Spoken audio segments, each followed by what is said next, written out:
All right, guys, welcome back to another video with Straight Outta Content and Flash Custom Transfers. And as you guys can see here on the screen, we have Mr. Ian Aram from Texpro Inkjet. Is that the full name? Yes, sir. Yes, Texpro Inkjet. And then I also had a question.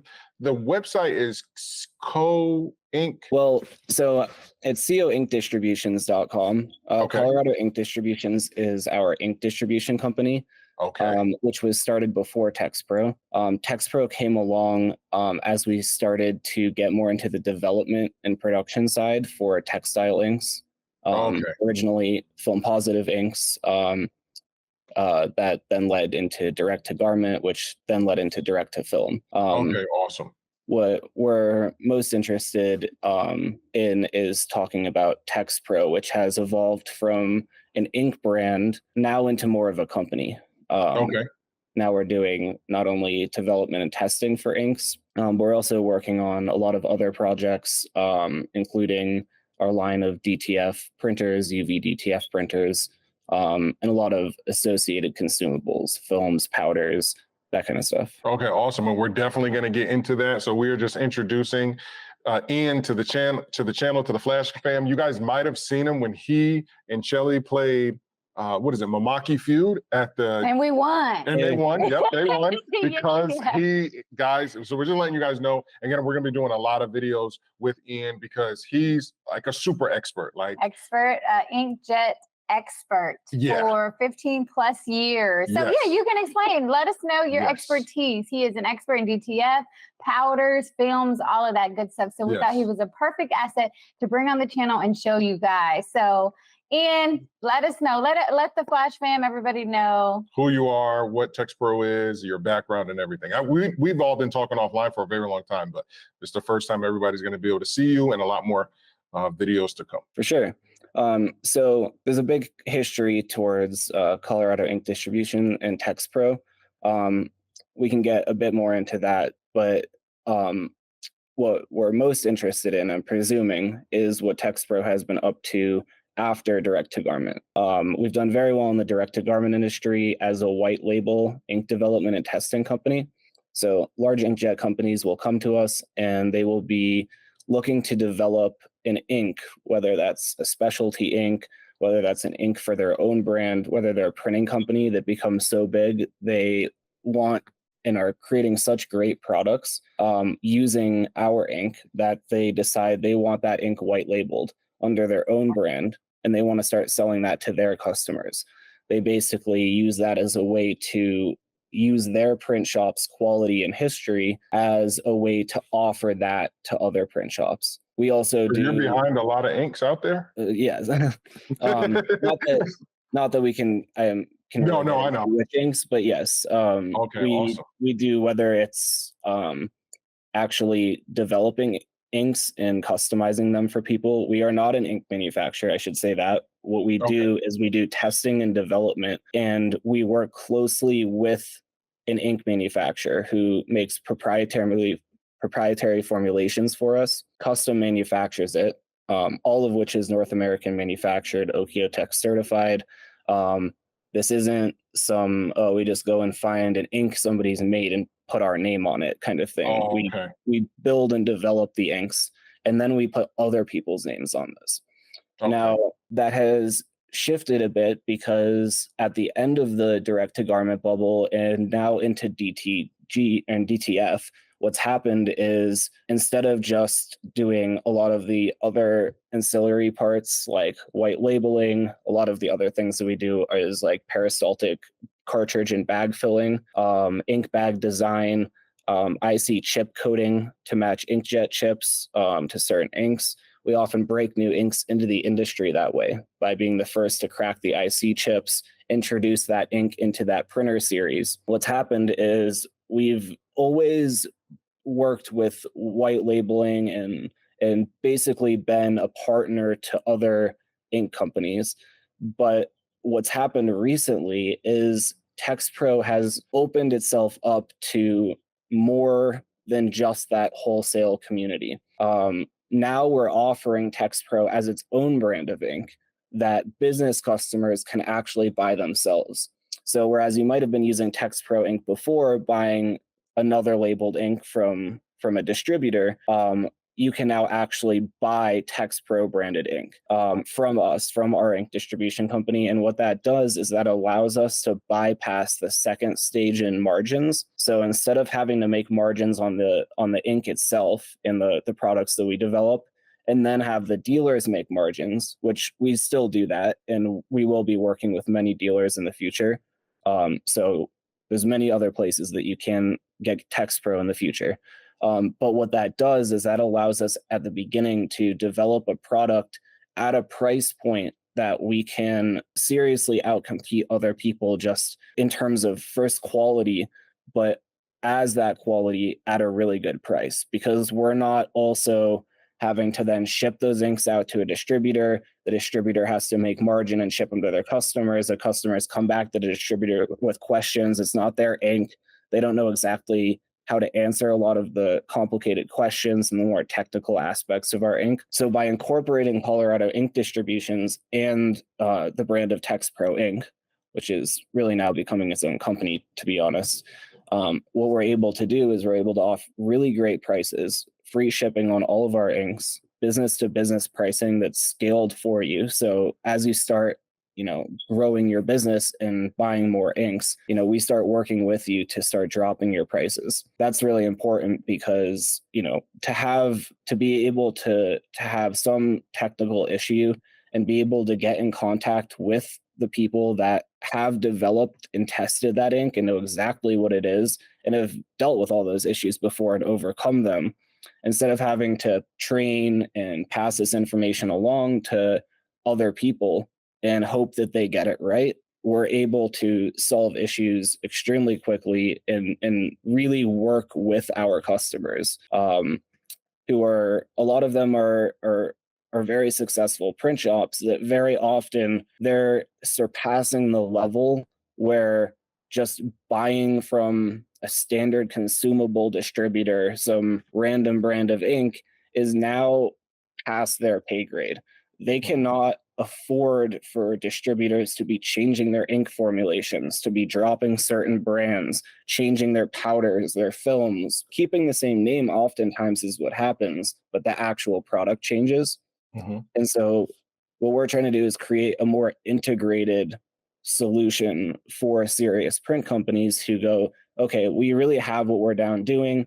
We found an ink that we really like. We need to solidify this model. Our ink suppliers, we cannot have product changes. We need to really integrate things so we can foresee the future and plan accordingly. That is amazing. That is amazing. Congratulations on the growth of Texpro. Like you said, it's becoming its own business. And can you elaborate on your experience in the industry? I know Chelly had mentioned like the 15 years, and obviously as any of our viewers or anybody watching this, you can hear how experienced and knowledgeable he is. But you had mentioned to us like you had started at like 11 years old. and can you, so can you kind of give us like a summary of your experience in the industry? Because we know that you work with so many companies that people just don't even know. Yeah. Also, a lot of our relationships are that's why people hire us, because nobody does know about us, or they hire us because they don't want somebody to, we play a lot of parts that are, working with companies to figure out issues for them. Or maybe we're, even if we're not developing their inks, maybe they're sending their inks to us to be bagged and shipped and white labeled. Whatever it is, we play a part in that network. And very often those companies don't particularly want others to know that those tasks are being held by and completed by other people, which is fine with us. That's not what we're trying to do. In terms of my history, it goes back quite a bit. When I was, I don't know, probably 9 or 10 years old is when I first Inkjet even was, conceived to me. My father actually used to work at an Inkjet company in Denver, and he used to bring back Inkjet printers, not just for his job, which of course, but one day he just brought back an Inkjet printer that was sitting around, and he didn't really have a use for it. It wasn't one of his projects or anything, but he just brought it home for me. And being really into Legos, I quickly realized how simple they were, and how much more interesting Inkjet was, how complicated it felt like no matter what you learn in Inkjet, you never know it all. There's always something that you can learn. There's never like oh, I've mastered it. I understand Inkjet. There's just so many complicated aspects of it and so many variables that change. And every printer is different. So it really kind of like piqued my interest. And it was the one thing that I felt like, when you have like a project, like a passion project, and it's over, and you're kind of like, oh crap, like what do I do now? Inkjet was that for me, except it's just never been over because it's unsolvable, it's unperfectible. And so that's kind of what our goal is in Inkjet, is trying to perfect the unperfectible. So anyways, that quickly led to, at a young age of maybe 12 or 11, I think actually, is when I opened my first eBay store, selling a bunch of other random stuff. But quickly that became ink. One of the weekend things, my father used to do with me, it was bring me to garage sales and stuff like that. And I'd also always come across inkjet printers that people would say, oh, or yeah, this printer doesn't work anymore, but like we didn't throw it out. It has all this ink and whatever. So whether it was buying that printer and rebuilding it or just buying it to recycle and then selling the ink, it quickly merged into realizing there is a huge demand for OEM ink, which started mainly with Epson. The OEM ink market was just brutal because there was issues with expiration dates. There was all kinds of annoying stuff that just kept this market driving for people who wanted OEM quality at non-OEM prices. And the only way to do that at the time was to understand ink formulations and thus understand when is that ink actually expiring. Not what's on the cartridge, not what's programmed on the chip, but when is that ink actually no longer safe to run in your printhead? And nobody understood that. And more importantly, all these companies, I'm not going to call names, but quite frankly, everybody does this, so it's pointless. It's essentially planned obsolescence. People are putting on their IC chips or printing on their cartridge expiration dates that do not accurately match when that ink expires. And that's understandable because they're providing service for these printers. So the concept is if we can understand that, what we can do is we can buy expired inks, sell those at a highly discounted cost, knowing that they're not actually expired, which is a dangerous thing to do if you don't know what you're doing, because it's very easy to destroy printheads that way. But if these are inks you're very familiar with and they're printers you're running, and you're running those same inks in your printer, and you start to learn that, we were quickly able to jump into the ink market at a very early age by offering inks that were 50% off OEM prices. They were maybe less than a year out from their expiration date, when we knew that ink took maybe 4 or 5, sometimes 6 years to expire, particularly if it's stored right. So we went from, selling OEM inks to realizing, hey, textile is really where we have a lot of interest. We then worked with a company that's now known as Proof Positive, who started to develop the most premium New York manufactured film positive inks for the screen printing industry. So these were used on Epson printers that were printing film positives to burn screens with. So it was like the first segment to screen, the inkjet part of screen. We've never been really involved in the other aspects, but so Colorado Ink Distributions quickly picked that up as one of our inks, and we did very well with that. Every 13 different Epson series printers, all the top film positive printers, we quickly started stocking ink for. And as we got into that, the industry started to develop new technology, which was very interesting because at the beginning, it wasn't yet perfected and the application sucked. This then became direct to garment. And as direct to garment started to advance and the technology fell into place, we realized there is a huge opportunity to develop an ink that allows for either OEM quality. And now we say that now, but the truth is that we work with OEMs. So OEM quality is not what a lot of people think it is, which means, oh, it's the best quality ink. It is the best quality ink generally because third-party ink companies are often foreign. Most of them are Chinese. I'd say they hold 98% of the market. They don't care about quality. They care about cost. Our whole deal was, well, we can develop inks that will appeal to OEMs because they're that high quality. They're North American manufactured, Okio-Tex certified, and we could really get into that. So basically, I worked as an inkjet technician throughout this time, running an ink distribution company, but really my passion was solving issues in inkjet. So throughout this time, I started to get hired by several different print shops to service their Epson and Mamaki printers. They were dealing with issues in very advanced print shops that just could not wait weeks to have an advanced technician show up to then be biased and say, oh, well, you need to replace your print head. When the truth is that in theory, the best way to do it is to remove that print head and have it professionally cleaned. But those techs weren't capable of doing that remotely. You'd have to then send your print head into them. They wouldn't actually clean it. What they would do is discover it needed to be cleaned and replace it. This was a huge downtime. Where I became successful as an inkjet technician was being able to offer on-demand services, both in person and remotely, that allow people to keep their print shop running, have their printers serviced by somebody who really knows what they're doing, that they don't have to wait on, that they're not going to, oh, our printer's down. We have to wait 3 weeks for a tech to fly in, and we have to, pay all his travel bills and all this kind of stuff. And so that's where I gained a lot of credibility. Was top printing companies would have issues and nobody in their company could figure out what was going on. And, they would call us, I'd figure out their issue.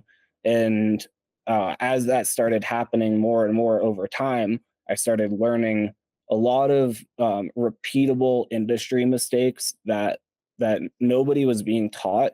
Printer manufacturers weren't teaching people.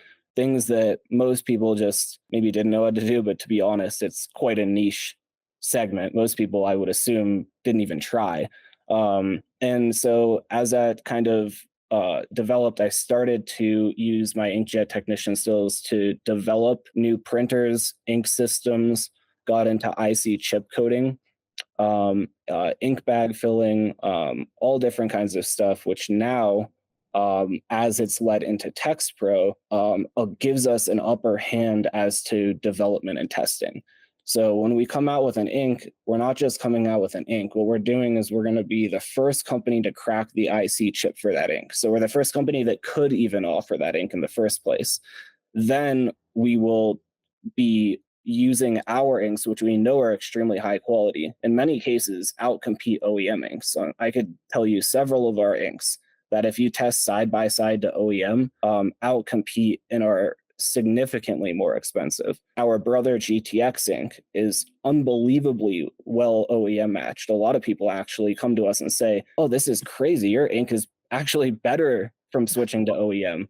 Your whites are more opaque, whatever. And our cost is probably 40% lower. And so having access to a PhD ink development team in North America, paired with an inkjet technician, paired with an ink distribution company that's run by an inkjet technician, allows us to approach inkjet from basically all standpoints. And so when we attempt a project, we're not just kind of like, oh, let's come out with a product for this printer. It's a popular printer. There's money to be made. We approach it from like, let's do this right. Like, let's do this the way the OEM should have done it. Let's fix their issues, come out with a product that's, the chip's in place, the filling is in place, the bag, the cartridge, the whole deal, and then run it through our ink distribution company, service it with our technicians. That has led, as time was on, into DTF, which is still in its infancy, under a few years. And that's where we are now. And you had mentioned chips and stuff like that. And guys, we're going to do that in a separate section. So just, again, we're going to stay tuned. We're definitely going to touch on that. But yeah, that was a lot. And what we love is we're kind of spoiled because we have access to you every day. So we've learned so much, but we know that our customer base, right, babe? As we get, like, we were right before we got on this video, we were reading some of these new customers are reaching out to us, and they're like, I'm new to this. It's, what did they say? I just asked some questions about resolution and how to get resolution up and where can they do it. And they don't even know what resolution is, and they're clueless is the word that they use. Yes. Clueless. So a lot of people, with DTF, it has such a high buzz right now with the controversy, with, what they can do, with the vibrancy, with, everything coming from sublimation, all angles, DTF is just being seen. So there's a lot of people in there that are just very clueless about anything and everything to do with DTF. So they see us, they're reaching out. There's just so much more to it besides resolution. Yes.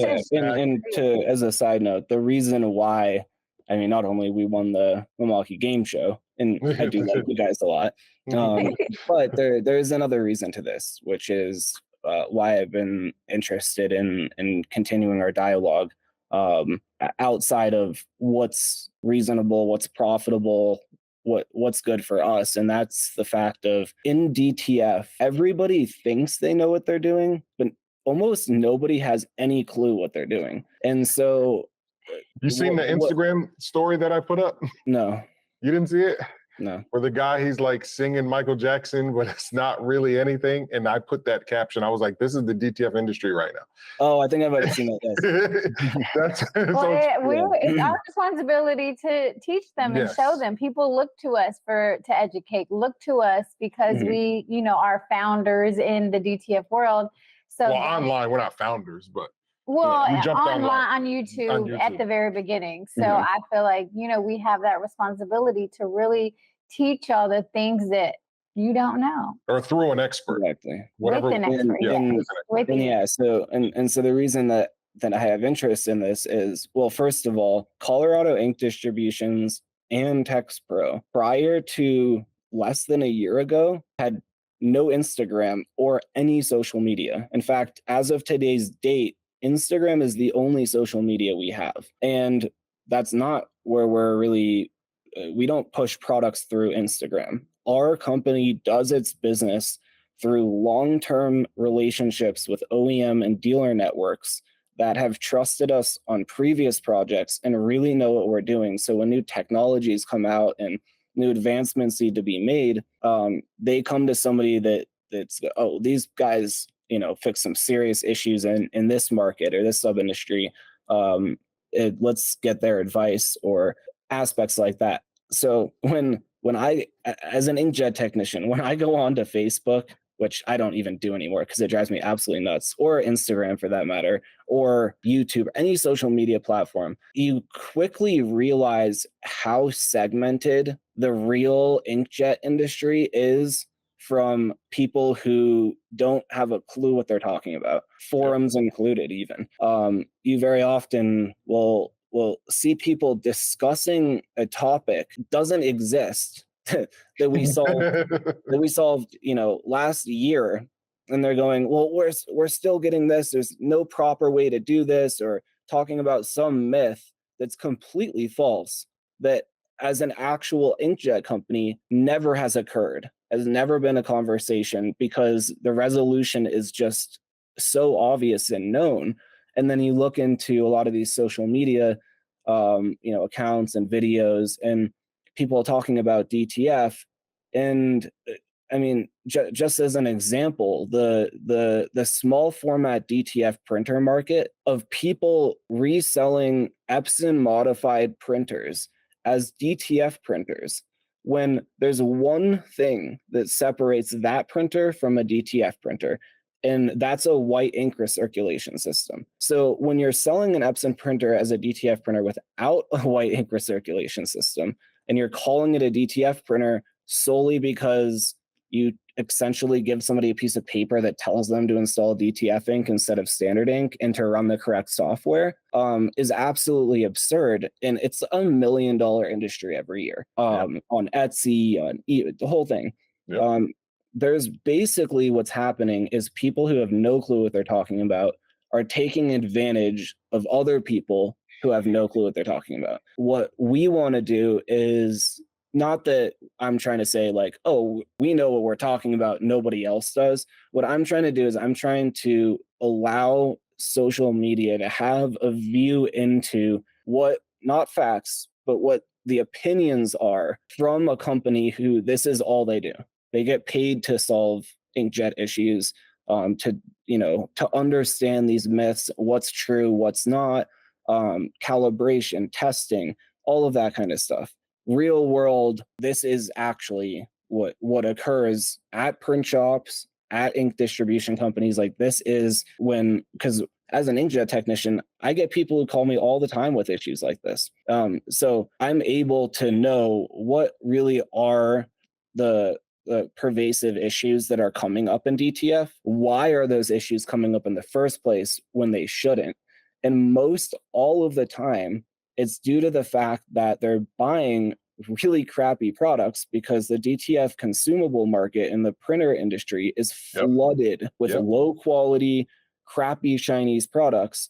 And don't get me wrong, China is one of the world's top inkjet manufacturers. Their OEM quality and quality control far surpasses the United States in many aspects. So saying it's a crappy Chinese product isn't the right way to say it. It's just that their industry is so big that they have such a huge third party, low cost, quality out the window, mindset that even though they have the most advanced production in the world, they have the biggest, which means they have a huge segment of people flooding the market with really low quality products and inks. And so when people are having a lot of these issues, it's like these are issues that not only exist because they're not using the right products, but the biggest problem in DTF that exists to this date, and this is Texpro's latest mission, is to develop a comprehensive, integrated DTF product line. And when I say that, what I'm saying is you can go out there and you can consult with however many people you want. I don't care. Pay them $200 an hour. Consult with the top people that you think will give you the best opinion, and go buy the best DTF printer that exists. Go buy the best DTF ink that exists. Go buy the best DTF film that exists. First of all, everybody you talk to is going to give you a different answer.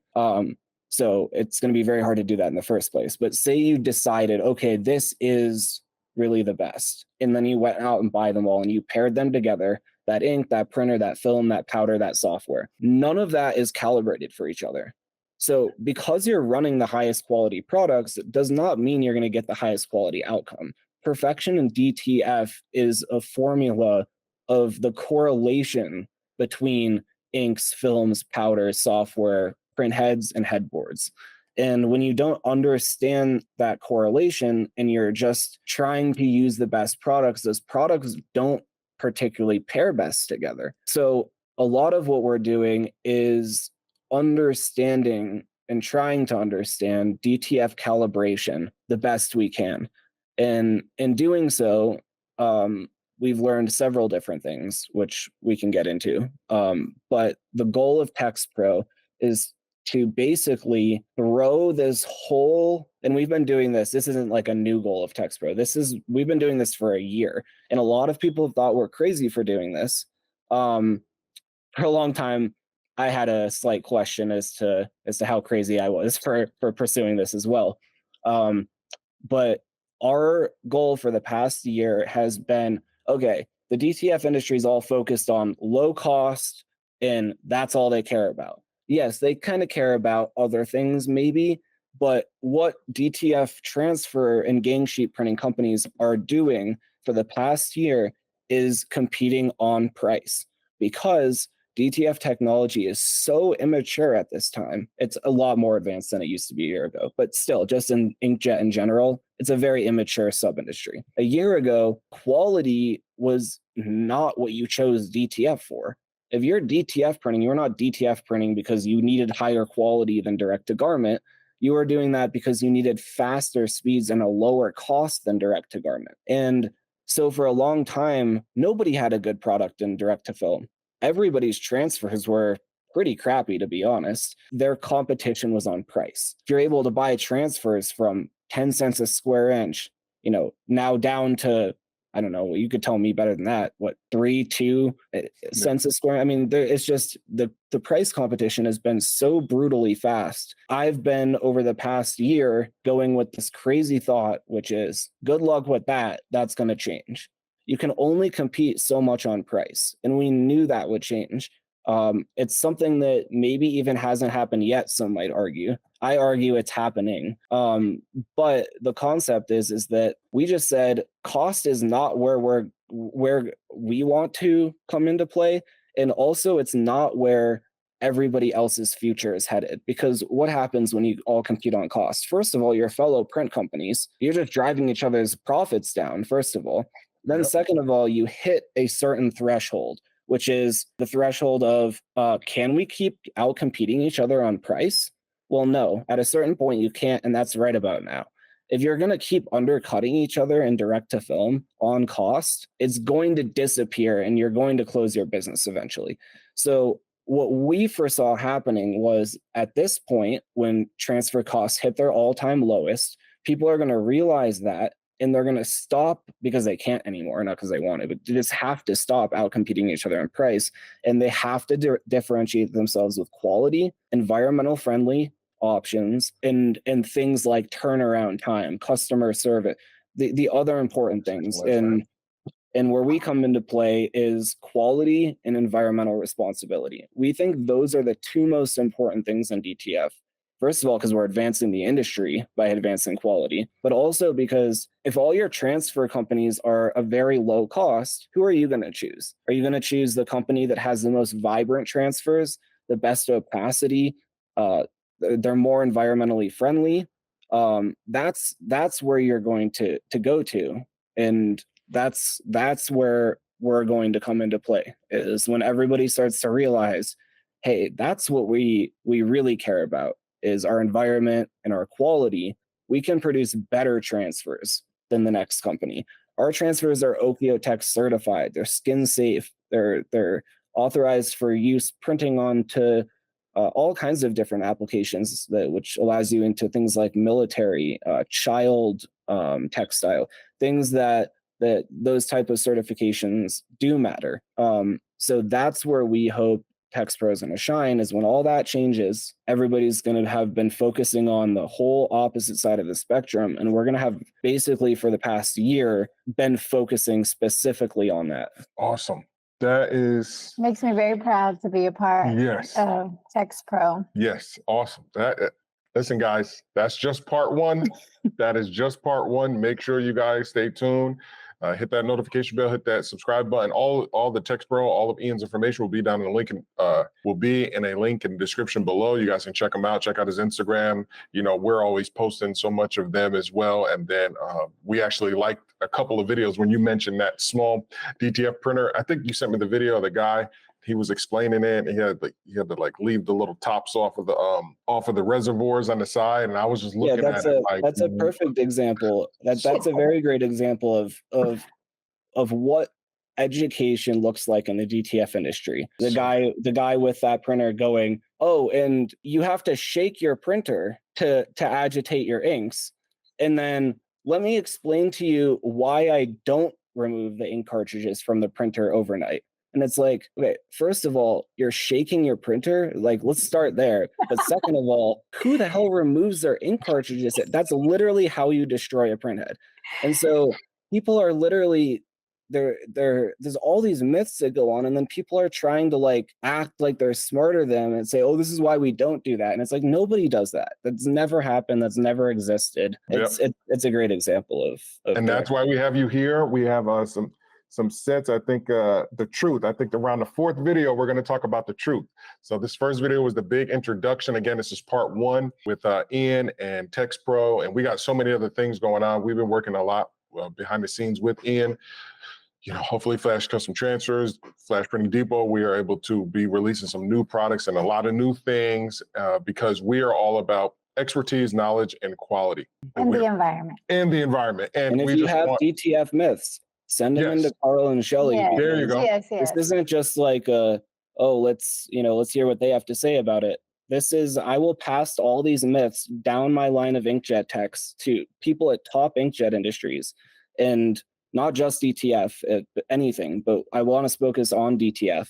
And I will, if there's anything that is particularly crucial, or that even we have maybe some misunderstanding or disagreement on, I will pull in the right people to answer these questions. So awesome. Yep. There you go, guys. Said it from comment down below. Comment if down you below. Any questions, Any questions for the expert? For the expert, Yes. Ian is here to answer them. And yeah, we're not shying away from anything. There's a lot of hot topics out there, and we will be talking about those topics. But it's it's not gonna be our opinion. We're not just gonna get on here and talk about it. Ian has all the data, right? So he's he's the expert. And once we get into that section, I think that's number 4. Yeah, number 4. So I can't wait to get there. Kind of building up to it. So that's gonna be it for part 1, guys. Again, hit that subscribe button. Make sure you head on over to it's co_. Tell them your Instagram. Go to texproinkjet.com. There we go. This company is still becoming a company from an ink brand, but that will forward you to our website, texproinkjet.com. There you go. And like I said, all the link in the description, all the links will be in the description down below. Guys, please go over there, follow Ian, blow him up, ask him all the questions that you want. If he has time to answer you, he will. And again, stay tuned for part 2, because we will be talking about chips. He is the chip guru. I'm kind of thinking of how I want to do the thumbnail for this video, but I kind of really want to go crazy because I really want a lot of people to click it.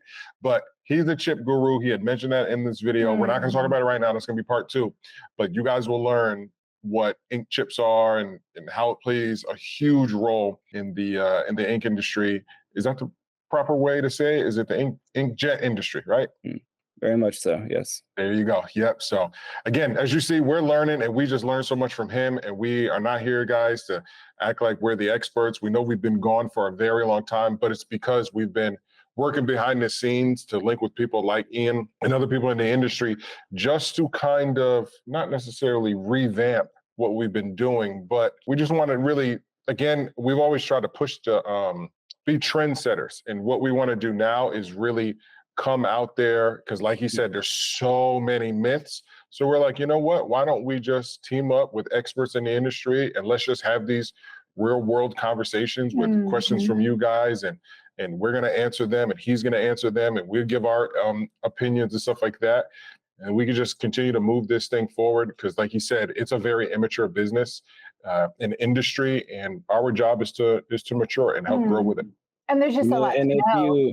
And if you are watching this video and you hear ink chips and you go, but I'm not in the inkjet industry, I'm not a consumable company, I'm a printer. I own printers, I own a print shop. I don't sell anything. Trust me, you want to watch this video. This directly impacts you. If you own a Mamaki printer, trust me, this is a very important video for you to watch. And not just DTF, right? We're talking all. No, I'm talking dye sub, UV, flat, anything you can imagine. If you own a Mamaki printer, must watch segment. There we go. All right, guys, that's going to be it. Stay tuned for the next one, and peace. All right, peace.